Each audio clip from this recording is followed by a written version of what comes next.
বিয়ের পর প্রতিটি মেয়েই একজন সাধারণ নারী থেকে সুপার উইমেন হয়ে ওঠে। আর এই সুপার উইমেন হয়ে ওঠার রাস্তাটা কিন্তু মোটেও সহজগম্য নয়।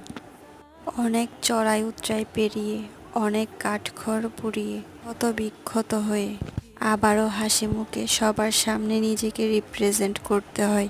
আর দিন শেষে সেই ক্ষত বিক্ষত মানুষটাকে বোঝার জন্য একজন সুপারম্যানের দরকার পড়ে, ভীষণ দরকার পড়ে। তবে অধিকাংশ মেয়ের জীবনে কিন্তু সুপারম্যানের পরিবর্তে ব্যাটম্যানই আসে, তাই না বলো? যাই হোক, যেই সব বাচ্চারা ভীষণ অ্যাক্টিভ, আমার আজকের টিউটোরিয়াল সেই সব বাচ্চাদের জন্য।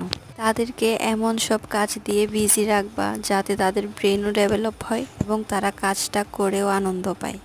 আমার আজকে টিউটোরিয়াল ভালো লাগলে একটা লাইক করে দিও আর কমেন্ট তো অবশ্যই করবা। So take care and thanks for watching.